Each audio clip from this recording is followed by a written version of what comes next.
Bueno, buenas noches a todos. Hemos llegado a una noche más en la que estamos estudiando un tema que realmente podría cambiar nuestra vida, un tema en el que vamos a profundizar más en el carácter de Jesús, el carácter que Él quiere que tengamos, ese carácter que necesitamos para llegar al cielo. Vamos a simplemente dar un resumen de lo que nosotros vimos ayer, pero antes de dar ese resumen, quiero que nosotros, allí donde estemos, inclinemos nuestro rostro para pedir que el Espíritu Santo descienda sobre nosotros. Oremos. Señor Jesús, un privilegio cada vez que nosotros vamos a tu palabra, cada vez que nosotros nos acercamos a ti, porque en ella tenemos paz, tranquilidad, porque en ella tenemos vida. En esta noche queremos pedir que tu Espíritu Santo descienda sobre nosotros, que Él nos ayude a comprender las verdades que tienes en esta noche. Permite que podamos ver a Jesús en vez de ver al ser humano, Señor.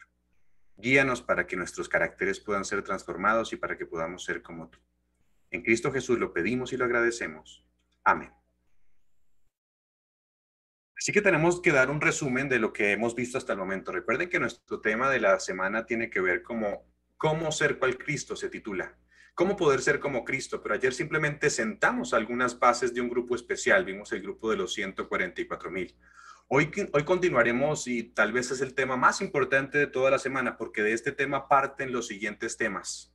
Hoy el tema de hoy se titula la profecía del viejito Jacob. Vamos a ver que Jacob también tuvo profecías y esa profecía es importante para que nosotros la comprendamos. Allí vamos a ver cómo nosotros vamos a darnos cuenta que podemos tener un carácter como el de Jesús. Pero el tema de ayer se tituló, los que estuvieron anoche, se tituló Los 144,000.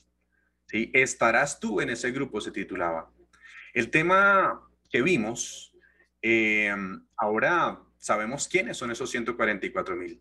Sabemos que se mencionan en dos lugares, en Apocalipsis 7, también en Apocalipsis 14, y tiene dos alusiones en el capítulo 15 y en el capítulo 19. Estos 144,000 son aquellos que van a recibir, dijimos ayer, el sello de Dios en el tiempo del fin. El tiempo cuando el mundo entero tendrá que decidir entre si adorar a Dios, el creador de todos los cielos y de la tierra, o adorar a un sistema que se alía allí, que se llama la bestia y su imagen.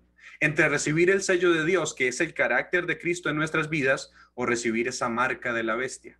El mundo entero estará entonces dividido entre adorar a ese Dios creador de los cielos y de la tierra, recibir el sello de Dios, o adorar a la bestia.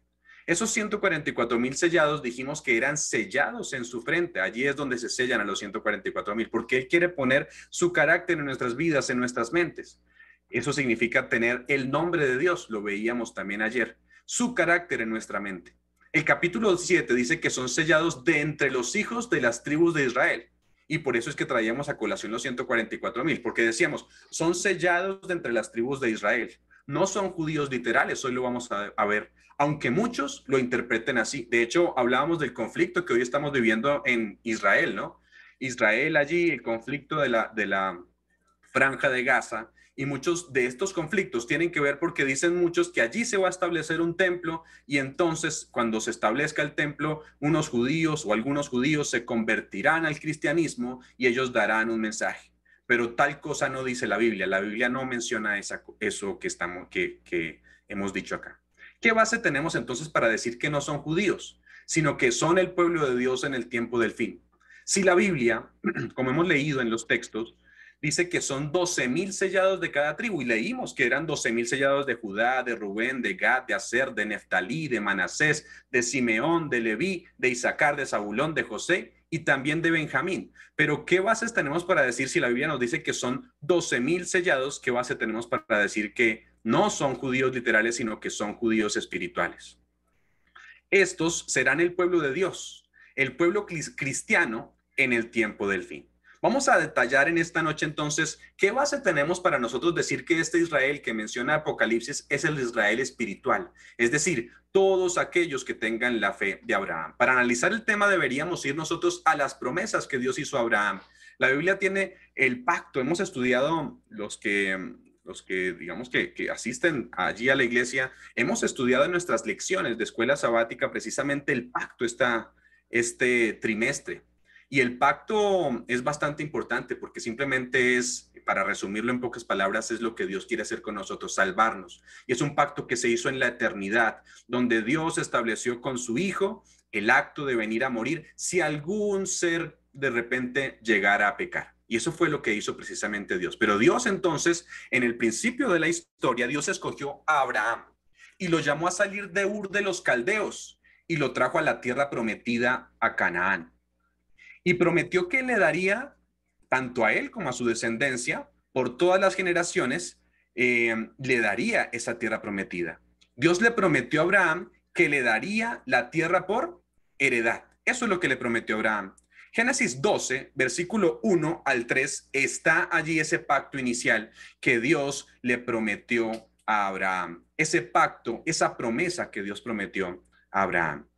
Génesis 12, versículo desde el 1 hasta el 3, y dice así: pero Jehová había dicho a Abraham, ¿qué le dijo?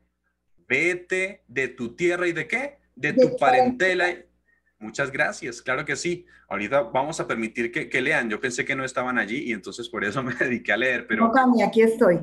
Bueno, excelente. Entonces, pero Jehová había dicho a Abraham, vete de tu tierra y de tu parentela y de la casa de tu padre a la tierra que yo te voy a mostrar.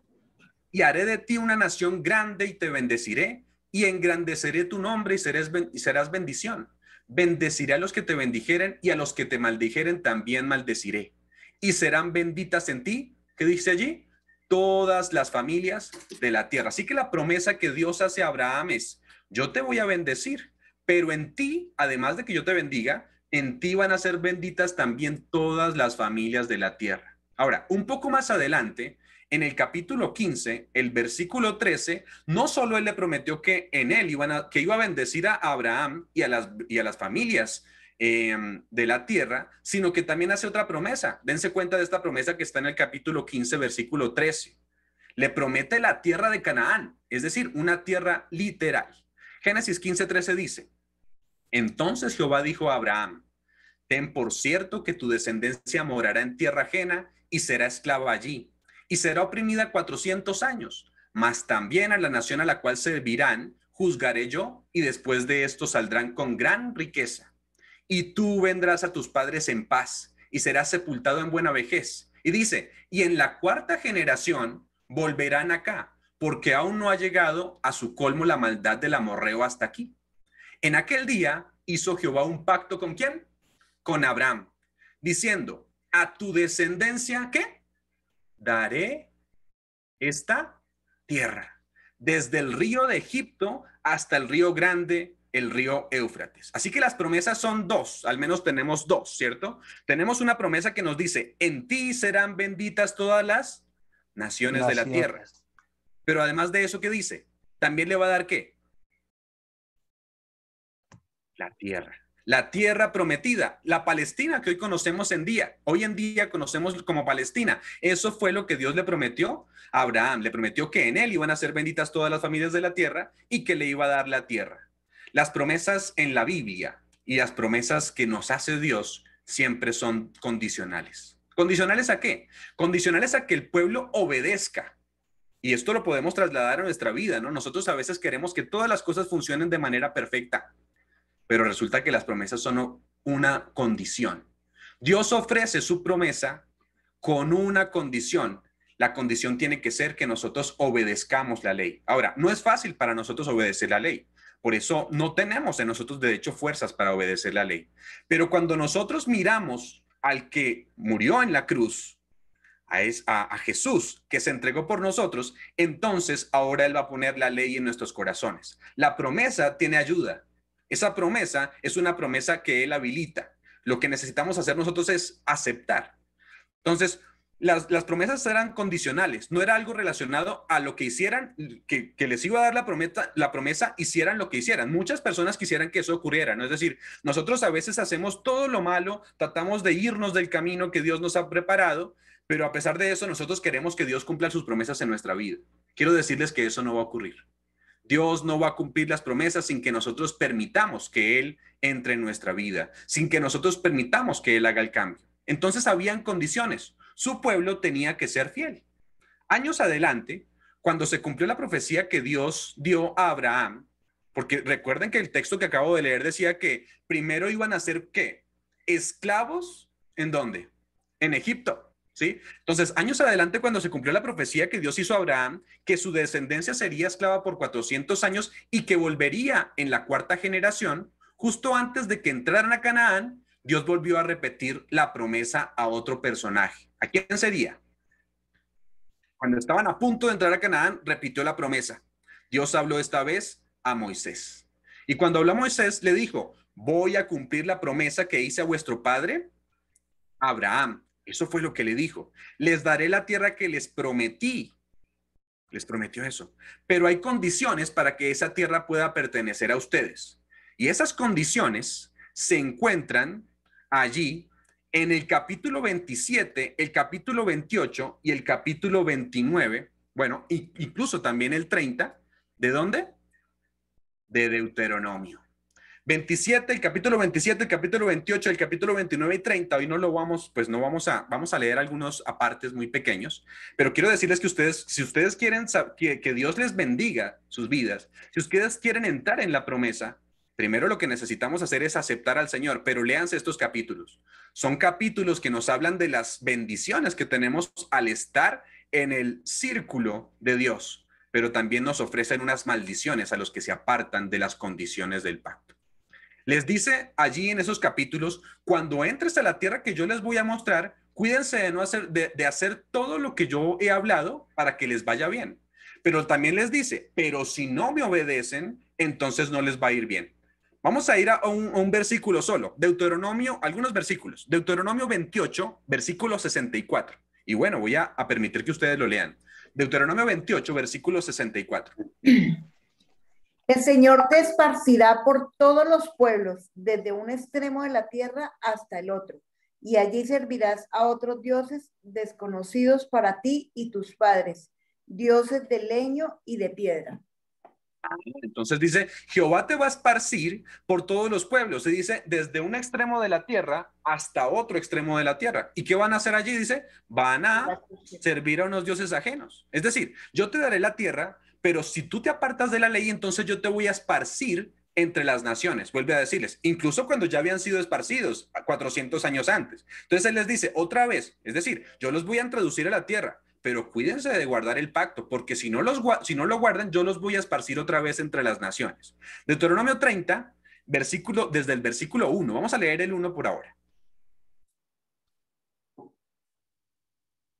¿Leo?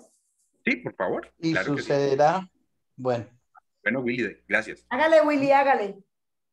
Sucederá que cuando hubieren venido sobre ti todas estas cosas, la bendición y la maldición que he puesto delante de ti, y te arrepintieres en medio de todas las naciones a donde te hubiera arrojado Jehová tu Dios. Entonces, un momento, miren lo que dice. Les voy a dar Canaán, es decir, les voy a dar Palestina como lo prometí a Abraham. Pero si ustedes me desobedecen y no guardan mi ley, les voy a quitar la tierra y los voy a esparcir. Pero cuando estén esparcidos, vuelve a decirle, si ustedes se arrepienten, y entra el versículo 2, por favor, Willy, hasta el 6.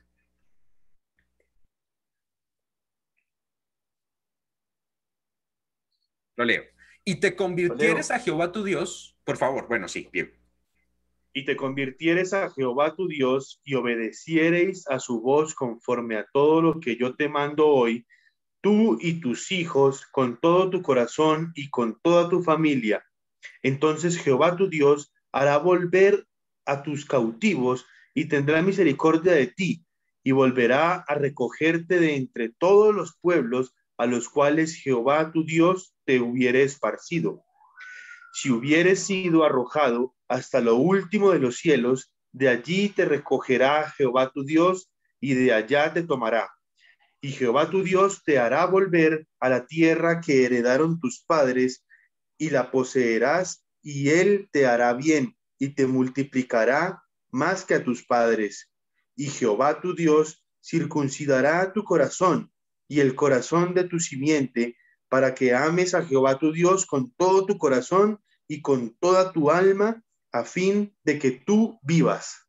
Es en serio cuando yo les digo que necesitamos leer estos capítulos con oración un poco más. Tal vez esta noche no lo vamos a hacer, pero léanse esos capítulos. Es un llamado de Dios, es un llamado importante para nosotros, pero es un llamado hasta conmovedor, es muy conmovedor, ¿no? Porque dice allí que Dios va a circuncidar al final del versículo 6, dice, Dios va a circuncidar de Jehová tu Dios tu corazón y el corazón de tu descendencia, miren lo que está prometiendo, para que ames a Jehová tu Dios con todo tu corazón y con toda tu alma, ¿a fin de qué?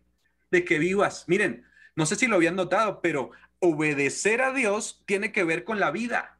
El que obedece a Dios tiene vida, aquí lo está diciendo. Él va a circuncidar nuestro corazón. Ustedes recordarán lo que era la circuncisión, ¿no? La circuncisión tenía que ver con eliminar el pecado allí de las vidas, de nuestras vidas. Era el acto, pues, de quitar el prepucio, pero el prepucio simbolizaba el pecado. Sí, Diego, por favor.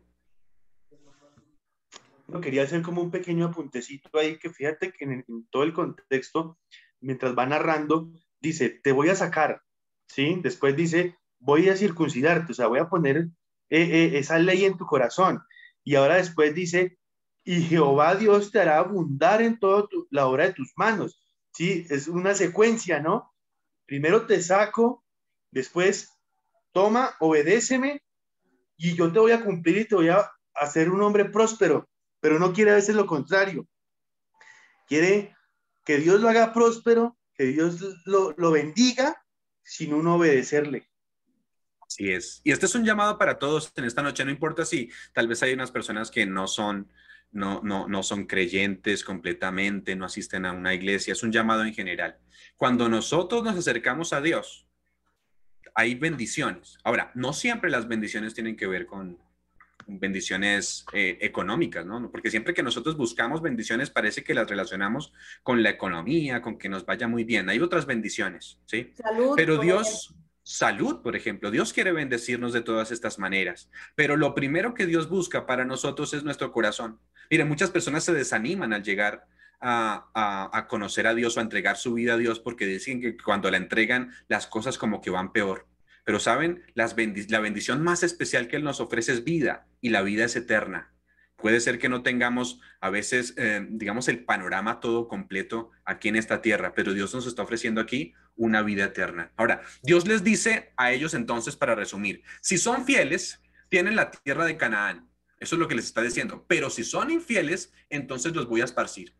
Pero si se arrepienten y se convierten de todo corazón y guardan mi ley, mire que siempre está en la condición, tendré misericordia. Los voy a traer de vuelta a la tierra que les prometí. La tierra de Canaán, entonces estaba condicionada ¿a qué? A la obediencia. Este es un punto muy importante. Muchos dicen actualmente que Dios les dio la tierra de Jerusalén a los israelitas porque Dios se lo prometió a Abraham. Es decir, que en este momento los israelitas tienen la tierra porque Dios se la prometió a Abraham. La pregunta es, ¿será que los judíos se arrepintieron de todo corazón? ¿Será que aceptaron todos al Mesías y por eso es que Dios les dio la tierra? No, básicamente Dios ha dado la tierra en general a los que le aman, ¿sí? Pero este grupo al que nos estamos refiriendo aquí ya no es un Israel. A Israel se le prometió la tierra, ¿sí? Pero como ellos no aceptaron durante mucho tiempo, ahora la tierra se extiende también a nosotros. A nosotros se nos está prometiendo entonces la tierra. Ahora, quiero que entendamos algo. Miren la explicación que da el apóstol Pablo, acerca de lo que le está prometiendo Dios a Abraham. Pablo lo explica en la Biblia, allí en el libro de Romanos.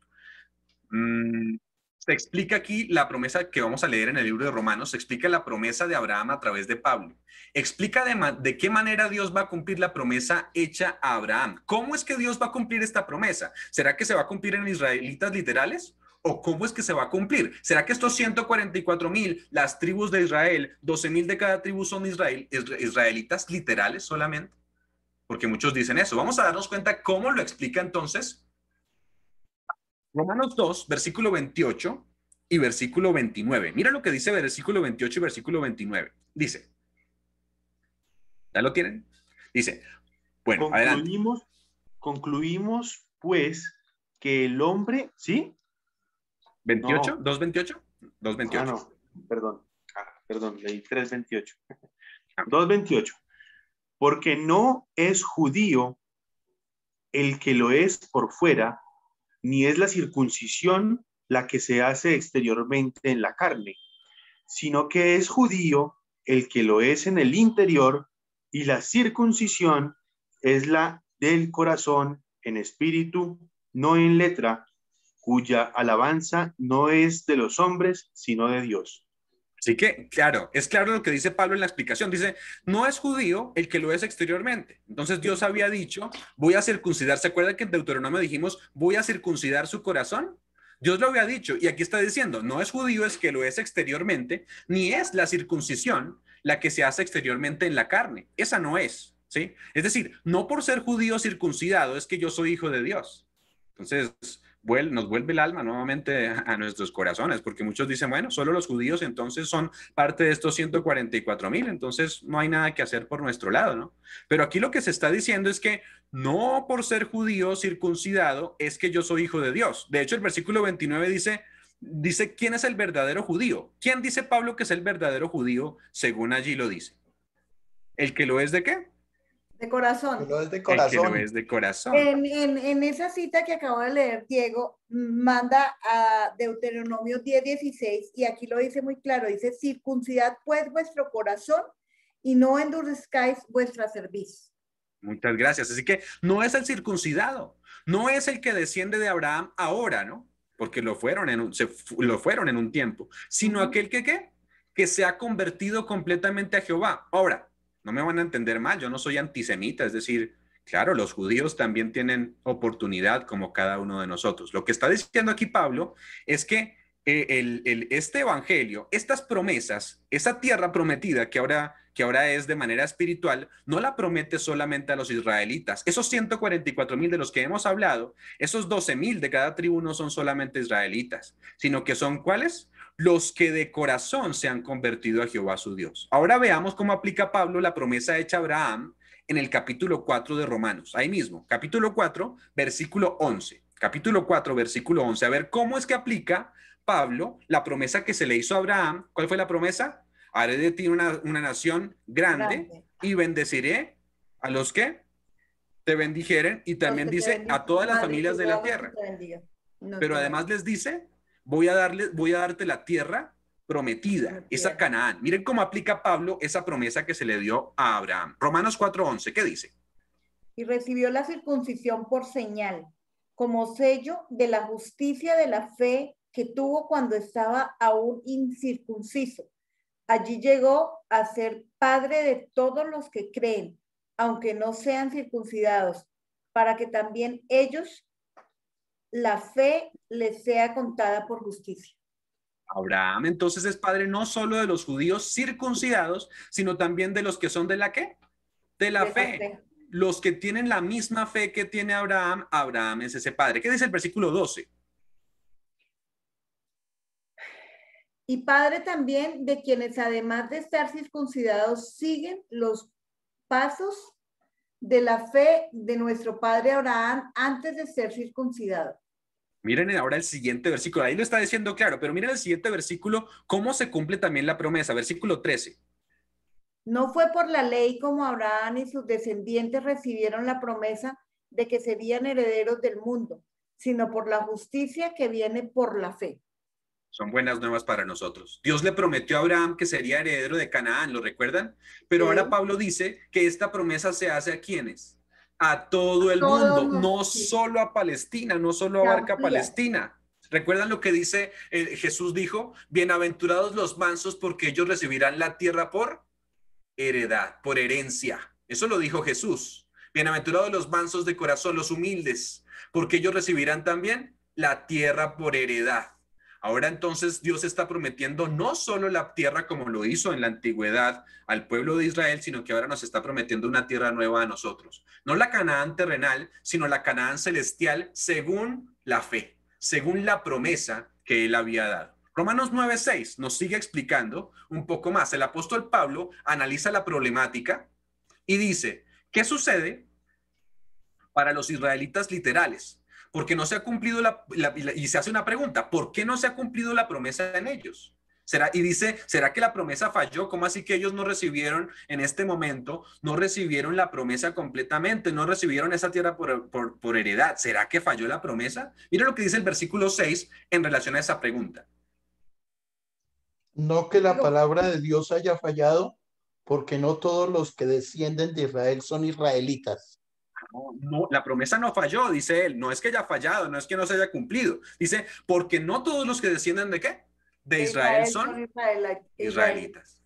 No es simplemente ser descendiente de Abraham o de Israel. Y versículos 7 y 8, voy a leerlo, dice, ni por ser descendientes de Abraham son todos hijos, sino en Isaac te será llamada descendencia. Versículo 8, esto es, no los que son hijos según la carne son los hijos de Dios, sino los que son hijos según la promesa. Son contados como descendientes. Así que el apóstol Pablo es claro, los descendientes de Abraham son los descendientes según la fe, no según la carne. ¿Quiénes entonces son los descendientes de Abraham o verdaderos israelitas? ¿Los de qué? Según la fe. Según la fe. Los hijos de Dios. Y tengo varios textos allí. Tengo otro texto que no quiero leer, tal vez para ir un poco más rápido, pero quiero también notarles que no solo Pablo dijo esto, sabían que Jesús también notó esto. Miren, Jesús utilizó una parábola para explicar esto. Mateo 21, versículo 33. Recuerden que estamos explicando, estamos yendo a la Biblia para que ella nos explique quiénes son esos israelitas. ¿Serán que son literales? Entonces la respuesta que hemos tenido hasta el momento es, no son literales, ya no son los israelitas espirituales, sino son todos los que tienen la misma fe que tuvo Abraham, hijos según la fe, según la promesa. Pero miren cómo Jesús explicó el mismo tema. Mateo 21, versículo 33. Esta es una parábola, la famosa parábola de la viña. Miren lo que dice esta parábola. ¿Qué dice el versículo 1? Perdón, el 33, qué pena. 21, 33. Oíd otra parábola. Un propietario plantó una viña y la rodeó de una cerca. Cavó en ella un lagar, edificó una torre, la arrendó a unos labradores y se fue lejos. ¿Quiere que continúe con todo el resto? Sí, pero vamos hasta ahí. Vamos de a poquito. Entonces vamos a ese versículo 33. Gracias, Jason. Ahorita el 34 hasta el 36, pero vamos a leer hasta ahí. Un momento. Entonces dice, oído una parábola que hubo ¿qué? Un padre de familia el cual plantó una ¿qué? Una viña, la cercó de vallado, cavó en su lugar y edificó también una torre. Miren los detalles que tiene. Jesús está contando una historia, pero la pregunta es, ¿de dónde sacaría esta historia Jesús? ¿Sabían que Jesús utilizaba normalmente anécdotas que ya habían pasado en el Antiguo Testamento? ¿De dónde estaría sacando esta parábola Jesús? ¿Alguno sabe? Isaías 5, vamos a Isaías 5. Isaías 5 y vamos a darnos cuenta qué significa la viña, quién era la viña, y si es la misma parábola o si es la misma referencia o no. Isaías 5, desde el versículo 1 hasta el 2. Y Jason ahí, quieto que ya versículo 34, ahorita seguimos. 5 del 1 al 2 dice, ahora cantaré por mi amado el cantar de mi amado a su viña. Tenía mi amado una viña en una ladera fértil. La había cercado y despedregado y plantado de vides escogidas. Había edificado en medio de ella una torre y echó también en ella un lagar y esperaba que diese uvas y dio uvas silvestres.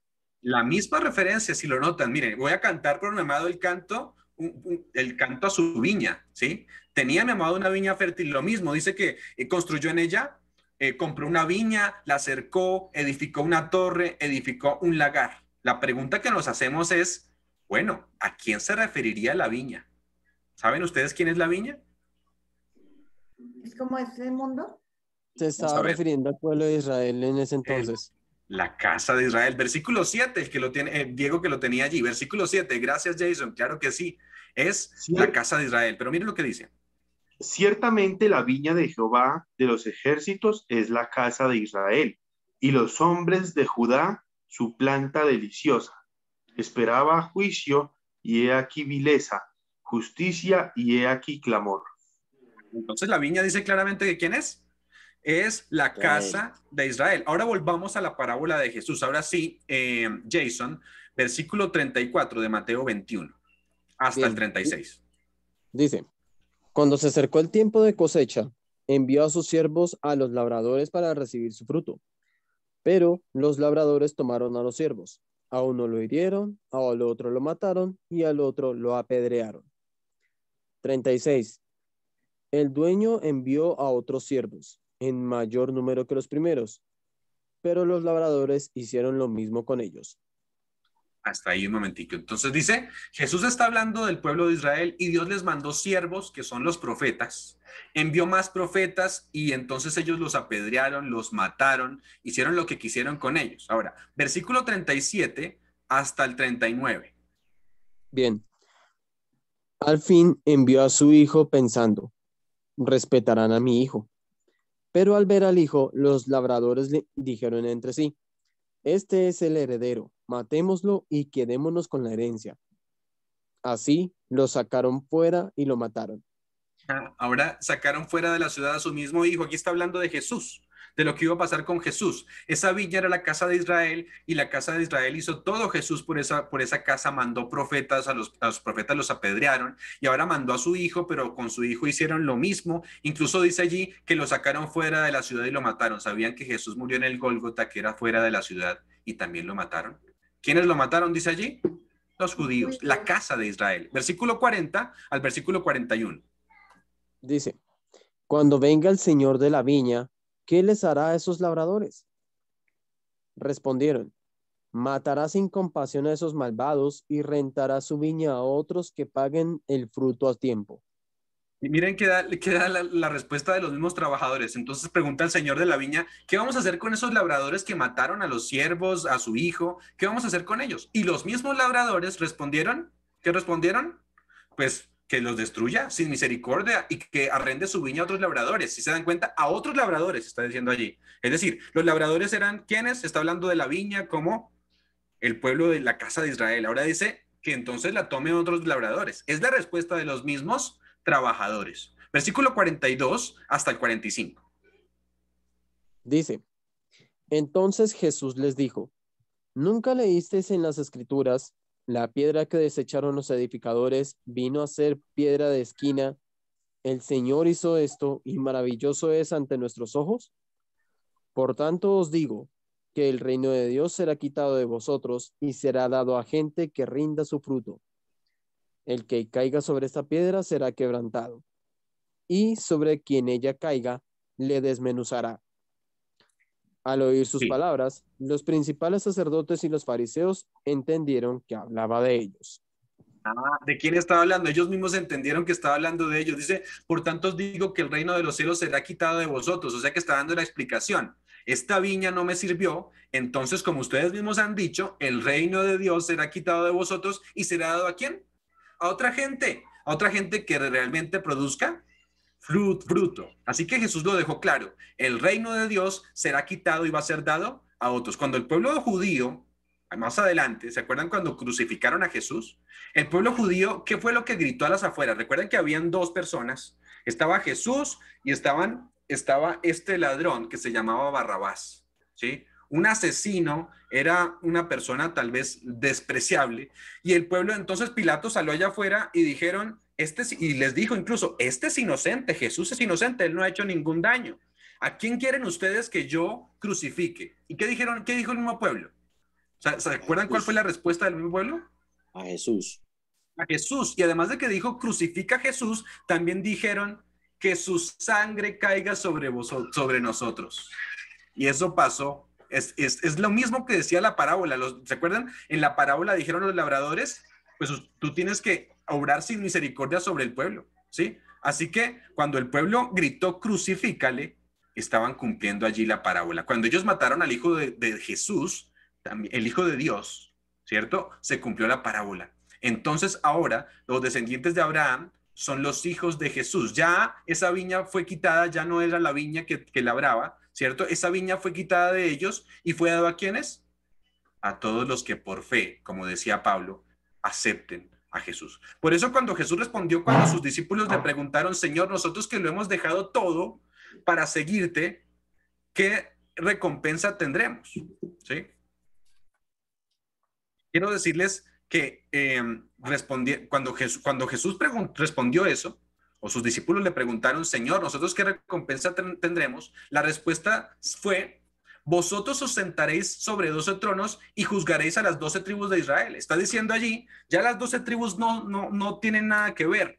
Ahora los que van a juzgar son ustedes los discípulos. Los 12 apóstoles del Cordero son los nuevos patriarcas ahora, que forman ahora el Israel espiritual, el nuevo Israel, el Israel de Dios. Cuando Apocalipsis entonces está hablando de los 144,000 sellados de Israel, se está refiriendo a los sellados de el Israel de Dios, el Israel por fe, el Israel allí que extiende o que tiene ahora la promesa, no los judíos literales, ahora abarca a todo el mundo.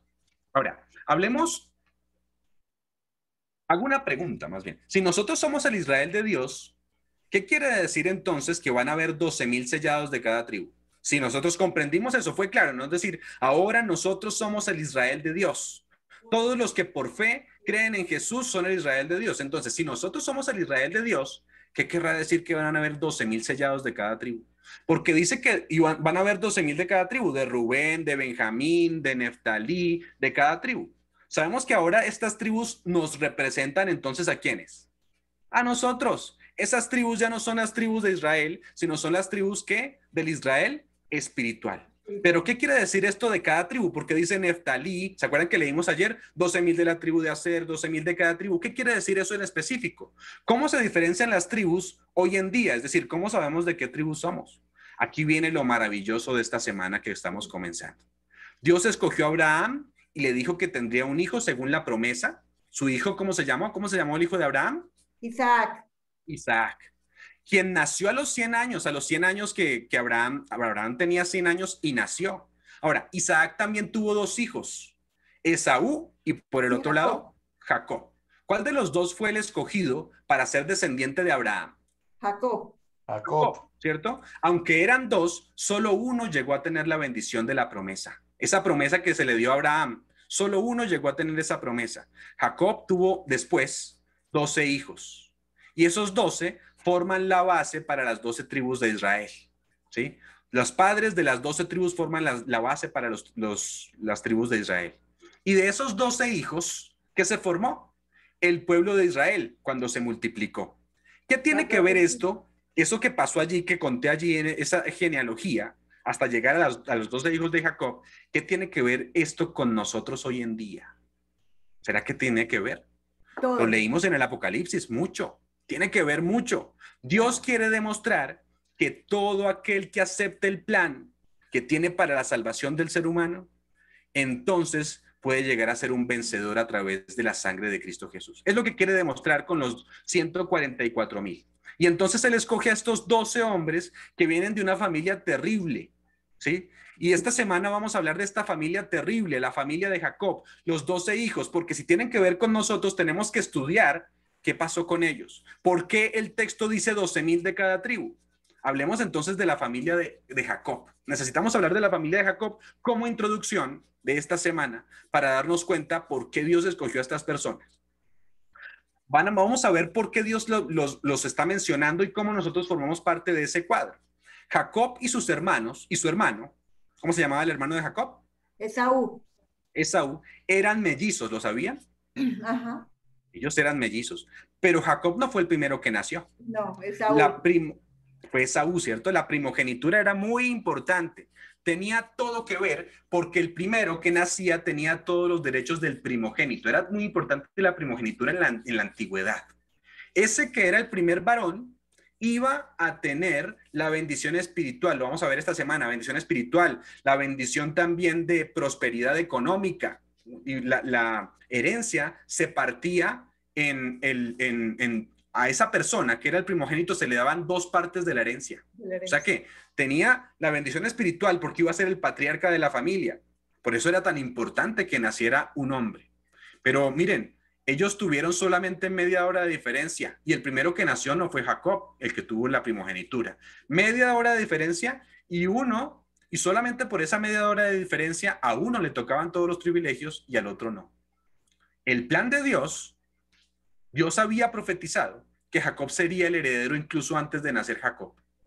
No en el nacimiento físico, porque ya vimos que primero nació Esaú, sino en los derechos de la primogenitura. Ahora, Jacob conocía eso y ¿saben una cosa? Jacob quiso ayudarle a Dios. ¿Sí? Jacob dijo, bueno, ya está profetizado que yo voy a ser el que tenga la primogenitura. Entonces Jacob dijo, bueno, yo voy a ayudarle a Dios. Yo creo que él confiaba en Dios, pero quiso apurar los planes. Y no sé si eso se les parezca a nosotros, ¿no? Claro que sí. Muchos de nosotros confiamos en Dios, yo creo, pero a veces como que nos descachamos un poco y queremos ayudarle a Dios. Muchos queremos ayudar a Dios y de repente apurar a Dios. Pero los planes de Dios no conocen premura ni demora. Abraham también quiso ayudarle a Dios, ¿recuerdan? Abraham también lo hizo. Dios le dijo a Abraham, vas a tener un hijo, y cuando Abraham vio que pasaban los años y no tenía un hijo, entonces dijo, no, pues mi esposa no puede tener hijos y ya tiene 90 años.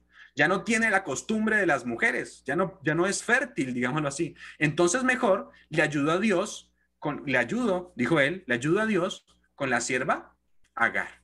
Pero Dios dijo, no, ese no es el plan que yo tenía. El plan es que yo te voy a dar un hijo directamente como te lo prometí, de tu hijo. Tu esposa Sara va a tener un hijo, viejita y todo como está, que ya es muy difícil que tenga un hijo, yo te voy a dar un hijo de ella. Pues Jacob, quiero decirles que Jacob hizo lo mismo, quiso ayudarle a Dios. Dijo, como yo voy a ser el primogénito, dijo Jacob, yo puedo obtener la primogenitura por mis propios medios. Así que un día, Esaú estaba allí en el campo y tenía mucha hambre. Llevaba sin comer tal vez días y llegó diciendo, no pude cazar nada y tengo bastante hambre.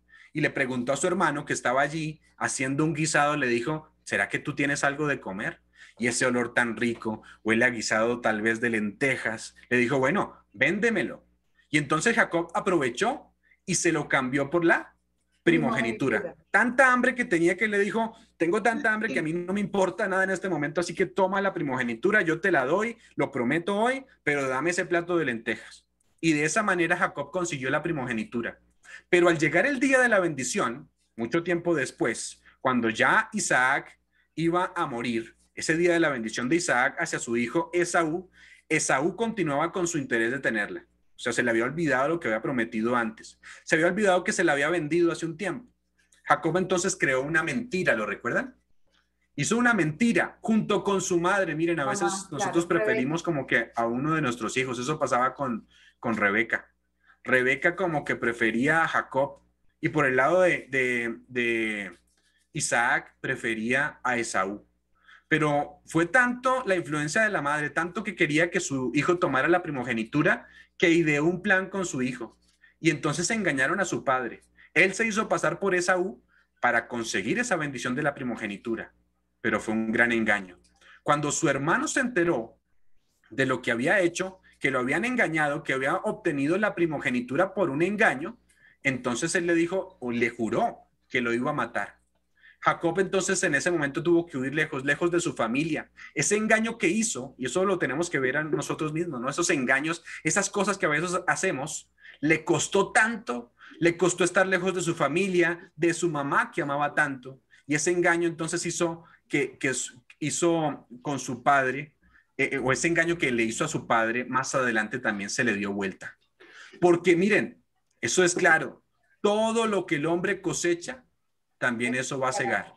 Eso no se nos olvide, es decir, los engaños que nosotros hacemos, las mentiras que nosotros decimos, las cosas que le hacemos a otras personas, todas estas cosas, dice, todo lo que el hombre cosecha, eso también cegará. Y la mentira y el engaño de Jacob se le dieron vuelta. Cuando huyó para escaparse de su hermano Esaú, porque él le prometió que lo iba a matar, llegó a una tierra de sus parientes, era hermano allí de Rebeca. Conoció entonces a una hermosa mujer. Apenas llegó a la tierra, conoció a una hermosa mujer. ¿Se acuerdan cómo se llamaba esta mujer? Raquel. Conoció a Raquel, la vio allí, Raquel fue muy amable, era una hermosa muchacha, era buena, era excelente lo que hacía Raquel, y Jacob se enamoró instantáneamente de ella. La de su amor, Raquel era la de su amor, la que él amaba. Se enamoró tan profundamente de ella que quiso casarse con ella. Y entonces él fue allá, habló con su padre y bueno, la costumbre decía que si yo me quería casar con una mujer tenía que pagar un dote.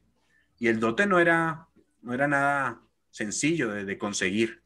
Y como Jacob no tenía con qué pagar porque había llegado allí sin nada, entonces el suegro le dijo, está bien, yo te voy a dar a Raquel, pero vas a tener que trabajar. Y trabajó durante 7 años, ¿sí? Hasta que le pudo pagar el último centavo del dote para tener a su mujer. Esos 7 años que estuvo trabajando, los hizo todo con dedicación para obtener a Raquel. Y cuando llegó ese día esperado, ¿qué pasó? El engaño se le devolvió. Había esperado durante 7 años este momento donde iba a tener a su esposa y el suegro entonces lo engaña. El engaño que había hecho se le dio vuelta y no le dieron entonces a la esposa que le habían prometido a Raquel, sino que le dieron a la mayor. Su suegro le dijo, no, pues la costumbre es que nosotros primero casemos a la mayor, así que te vamos a dar a la mayor. Pero fue tanto el amor que él tuvo, que Jacob tuvo o decidió trabajar 7 años más por Raquel. Así que en total trabajó 14 años. ¿Sí? Finalmente llegó el día final de los 7 años y se casó. Pero el plan de Dios no era ese, no era que tuviera muchas esposas. Nunca fue el plan de Dios para la humanidad que tuviéramos muchas esposas o que los de la antigüedad tuvieran muchas esposas. Cuando Dios los creó, ustedes recuerdan, cuando Dios nos creó a nosotros, dijo, por tanto, el hombre dejará a su padre y a su madre y se unirá con su mujer y serán los dos una sola carne. Ahí dice, dice serán los dos, no 3 o 4. El plan de Dios nunca incluyó la poligamia. Pero ahora Jacob finalmente se casó con Raquel, pero ya estaba casado ¿con quién? Con Lea. Con Lea. Lea era la otra mujer. Entonces comienza la riña entre estas dos hermanas. Una sentía que no era amada, Lea. Lea decía, yo no soy amada porque él quiere a Raquel.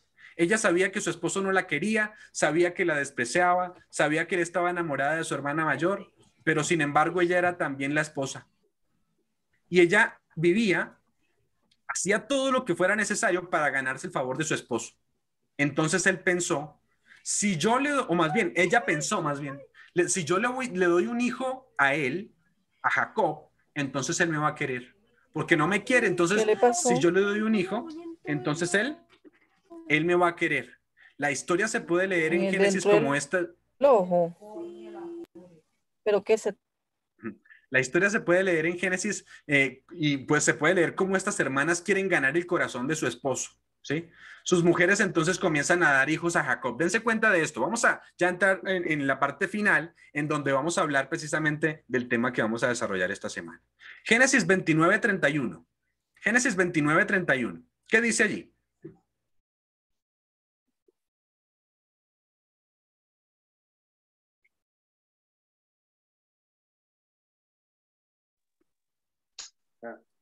El Señor. Hágale, Juan, hágale, Diego. Vio Jehová que Lea era menospreciada y le dio 2 hijos. En cambio, Raquel era estéril. Entonces, ¿ustedes saben lo que es estar casada con un esposo que no lo quiere uno? O sea, imagínense el dolor allí. Imagínense allí el dolor de Raquel, ¿cierto? Imagínense una mujer que se casa con su esposo, pero su esposo no la quiere. No, digamos que experimentar eso debe ser muy fuerte. Lo que significaba para ella estar unida a un hombre que no la quería, que no la amaba. Pero Dios tuvo misericordia de Lea y entonces hizo lo que dice el texto. Le dio hijos, pero allá dice claramente también que cómo era Raquel. Raquel era estéril. Versículo 32 dice, y concibió Lea y dio a luz un hijo y llamó su nombre ¿cómo? Rubén. Pero miren por qué le puso Rubén.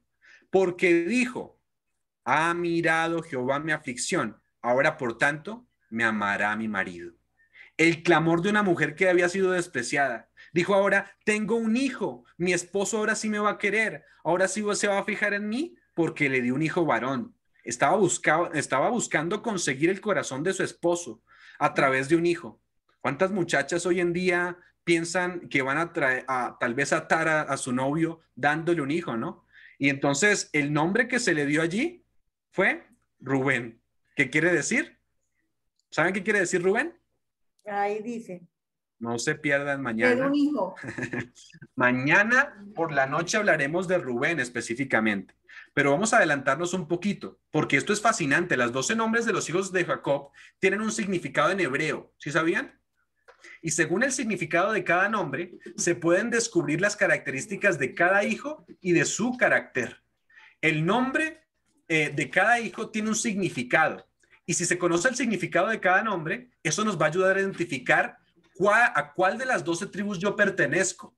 Necesito saber cómo es el nombre de cada hijo para saber a cuál de las 12 tribus yo puedo pertenecer. Porque ya no es por descendencia física, como lo dijimos al principio, sino ¿por qué? Por descendencia espiritual. Todos los que por la fe creen en el Señor, entonces serán parte de este grupo. Y ahora lo que cuenta no es el descendiente de Benjamín o de Judá o de Rubén, sino la descendencia ¿qué? Espiritual. Ahora, ¿qué tiene que ver con las características no físicas, sino espirituales? ¿Qué tienen que ver esas características espirituales? Las 12 tribus se definen según sus características, según el carácter de cada persona. ¿Y saben ustedes que cada uno de estos hijos tenía un carácter distinto? Y vamos a estudiar el carácter de alguno de los hijos en esta semana, de los hijos de Jacob, para identificar sus puntos fuertes, sus puntos débiles, sus defectos, sus características. Y de acuerdo a ese carácter de cada uno de ellos, ustedes van a decir, bueno, yo soy como que Rubenita, o soy como Simeonita, o de la tribu de Judá. Eso lo vamos a poder hacer cada uno de nosotros de manera individual, comparando nuestra vida con la vida tal vez de cada hombre, hasta identificar la tribu a la que pertenecemos. Y vamos a identificar lo que Dios quiere que hagamos para poder tener la victoria sobre los defectos de carácter y llegar a ser como Cristo. Eso es lo que vamos a identificar durante esta semana. Porque y sabían también que las partes buenas de cada uno de estos hijos representan las características del carácter o las facetas del carácter de Cristo. O sea, características buenas de cada uno de estos hijos, todas reunidas, representan una de las facetas del carácter de Cristo. Por ejemplo, les adelanto un poco. Jesús es el león de la tribu de Judá, pero él también tiene características de Zabulón. Las cosas buenas de cada uno de estos hijos son parte del carácter de Cristo. Pero las cosas malas, nosotros debemos ver cómo ellos las corrigieron para que nosotros también, viéndonos reflejados allí, podamos corregirlas. Habían unos, por ejemplo, que les gustaba mandar, ¿sí? Habían unos que les gustaba pelearse. Habían otros que eran mal hablados. Otros que no tenían iniciativa propia, otros los que les gustaban ciertas cosas y a otros les gustaban otras cosas, ¿sí? Lea entonces a este primer hijo, ¿cómo le puso este primer hijo?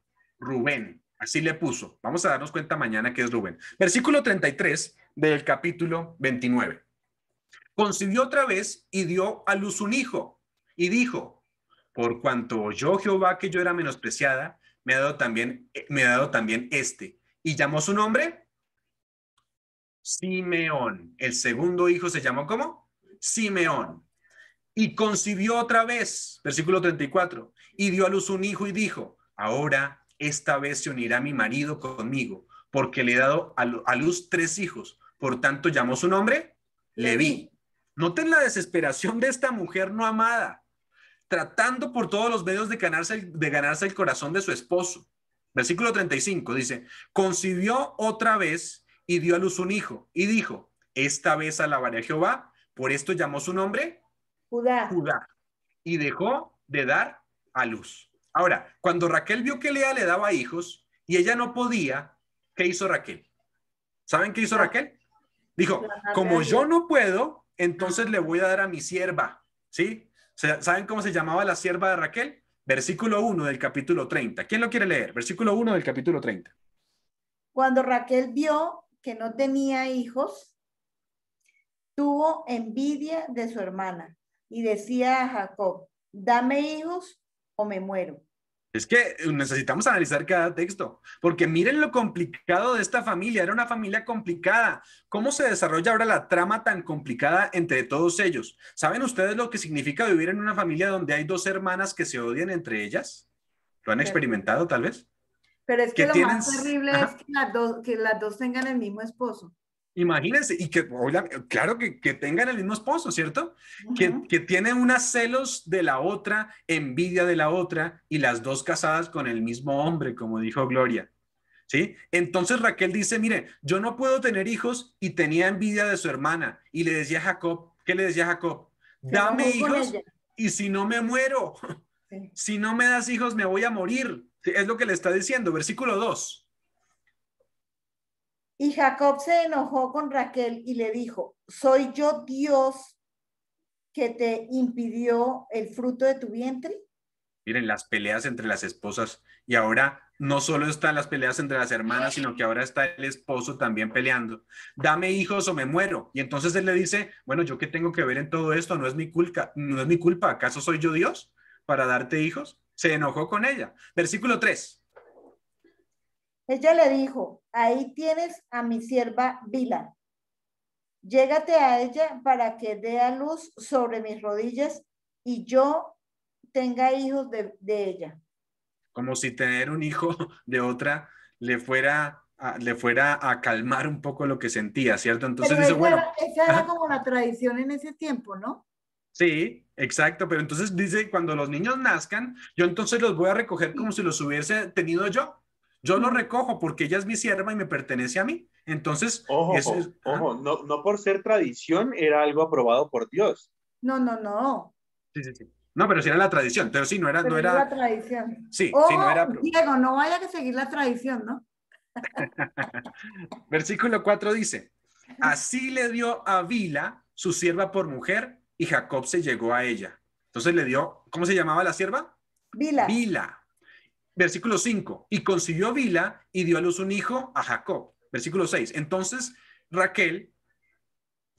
dijo Raquel, me juzgó Dios y también oyó mi voz y me dio un hijo, por tanto llamó su nombre ¿cómo? Dan. Ahora, pero no era de ella, sino de Bila. Concibió a Dan. Vamos a darnos cuenta en uno de los temas de la noche que Dan no está en la lista de las tribus y vamos a darnos cuenta por qué. Recuerdan que tenemos que ver las características de ellos para saber, en muchos casos, qué no hacer, ¿sí? Y en otros casos, cómo hacer para vencer.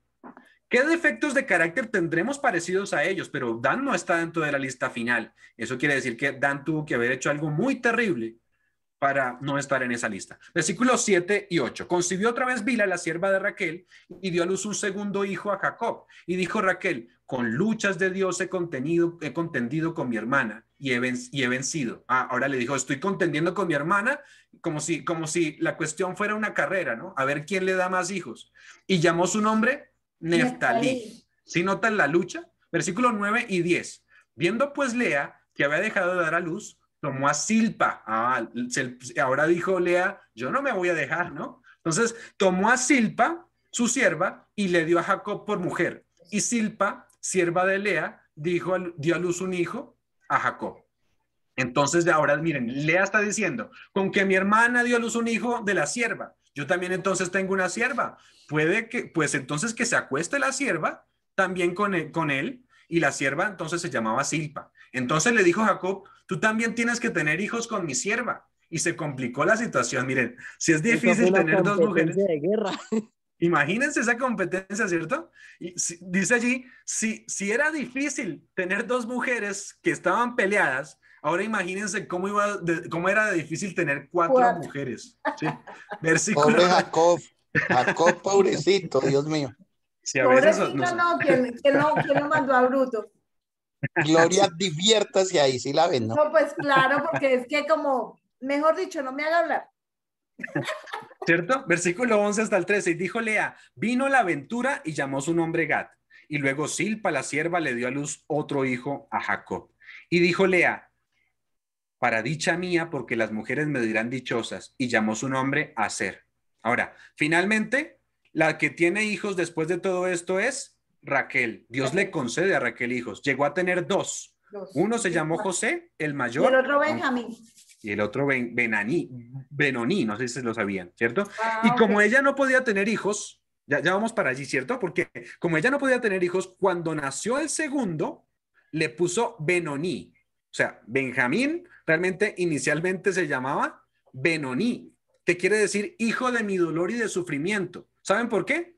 Porque sufrió mucho al tenerlo. Pobrecita, murió. Cuando ella iba de camino, exacto, cuando ella iba de camino se le adelantó.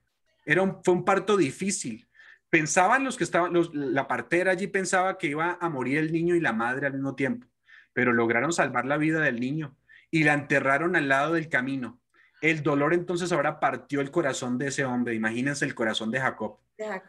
Era la mujer amada de él y ahora solo quedaban dos hijos, José y Benjamín. Ya no estaba allí porque Jacob más adelante ya le puso Benjamín, le cambió el nombre a Benjamín, que quiere decir hijo de mi diestra. Inicialmente se llamaba Benoní, que era el hijo de mi dolor, pero Jacob le cambió el nombre. Pero ahora Jacob comienza con favoritismos. Otro problema más a todos los problemas que ya tenían. Comienza con sus favoritismos. Comienza a favorecer a José porque era el hijo de la mujer que amaba y que no podía tener hijos. Así que en medio de toda esta conmoción se van criando estos muchachos. Eso es lo que quiero notar en esta mañana. Si ven toda la dificultad, vean la intriga de la familia. ¿Puede alguno de ustedes decir que ha tenido un pasado más difícil o una crianza más difícil que alguno de estos muchachos? ¿Que la tuvo mucho peor que lo que la tuvo esta familia? Yo creo que no. Crecieron en medio de intriga, de celos. Imagínense cuando se sentaban en la mesa. ¿Sí? ¿Qué pasaba allí cuando se sentaban a la mesa? Lea quería el lugar principal porque yo era la esposa primera, decía ella, ¿cierto? Entonces Raquel la miraba mal. Los hijos haciéndose coditos uno con otro. Los hijos de las siervas y de las siervas allí diciendo, mis hijos deben tener la herencia. Seguro lo decían allí por debajo a sus hijos, no te dejes tratar mal. Sí, está bien, tú eres hijo de una sierva, pero tú también eres hijo de Jacob, ¿cierto? Es decir, también date tu lugar. Otros que eran huérfanos de madre y el padre que comienza a darles todo y sus hermanos entonces comienzan a odiarlo. Y ese ambiente tan feo que se debió dar en esa familia. Y en medio de ese ambiente es que se crían esos niños. Miren lo que dice un libro aquí interesante. Dice, el pecado de Jacob y la serie de sucesos que había acarreado no dejaron de ejercer su influencia para el mal. Y ella produjo amargo fruto en el carácter y la vida de sus hijos. O sea, si ven esa influencia, ¿produjo qué? Un mal carácter y también un impacto en la vida de sus hijos. Tenemos que darnos cuenta, ¿no? ¿Cómo es nuestra familia? La familia como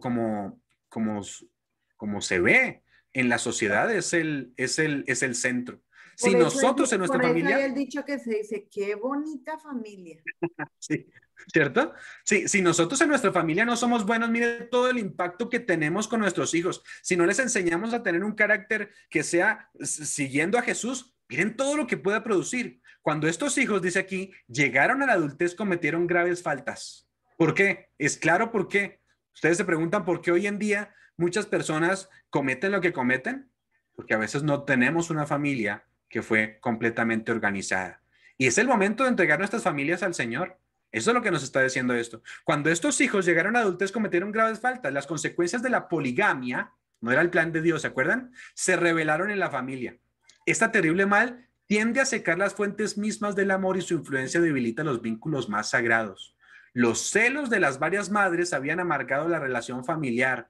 Los niños eran contenciosos y contrarios a la dirección. Y la vida del padre fue nublada por la ansiedad y también por el dolor.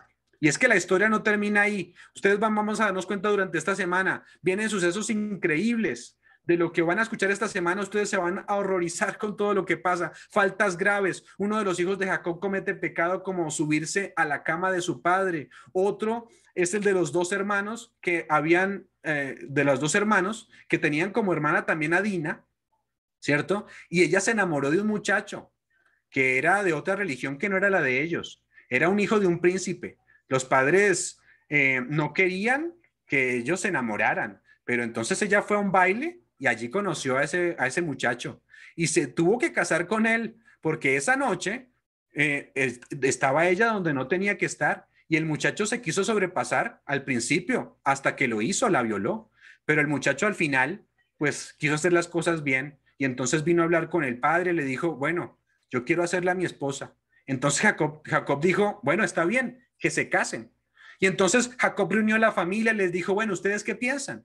Bueno, los hermanos, como habían unos que no les importaba tanto, entonces dijeron, bueno, pues vamos a hacer lo que tú dices, que se casen, está bien. Pero los hermanos que eran directos hermanos de ella, que eran Simeón y Leví, se quedaron callados y no dijeron nada, ¿sí?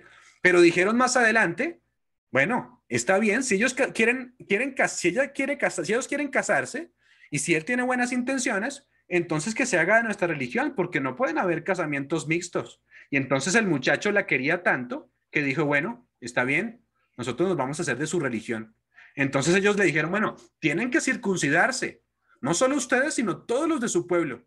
Pero al estar allí en el peor momento de la circuncisión, ¿sí?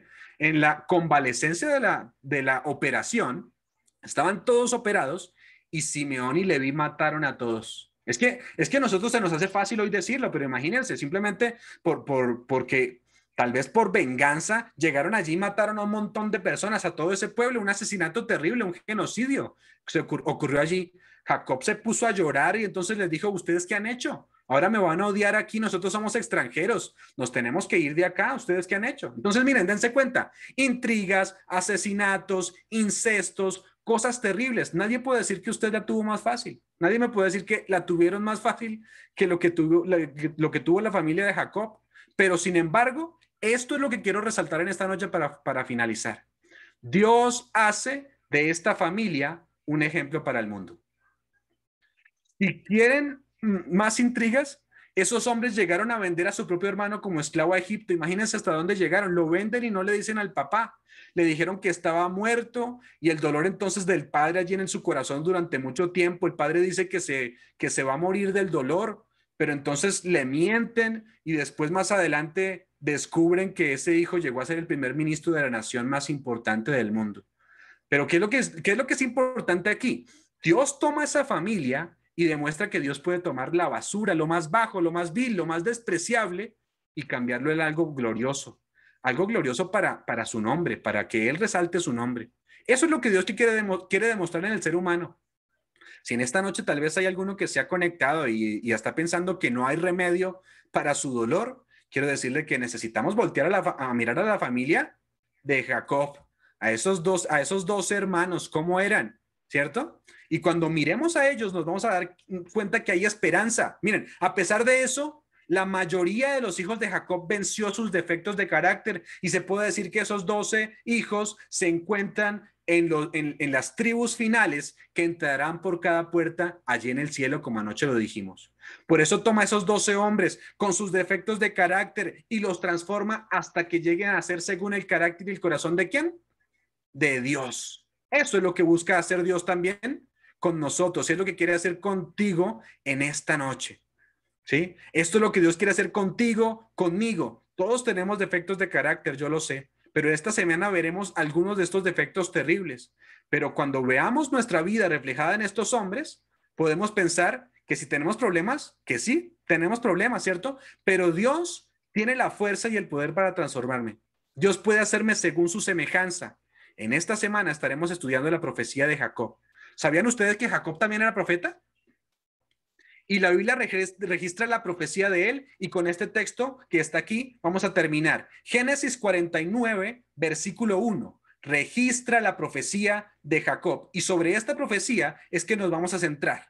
Jacob está viejito en el versículo 1, ¿cierto? Allí en el versículo 49, y manda a reunir a todos sus hijos a su cama.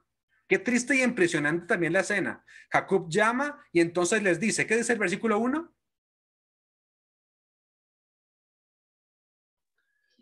Y llamó Jacob a sus hijos y dijo, juntaos y os declararé lo que os ha de acontecer en los postreros días.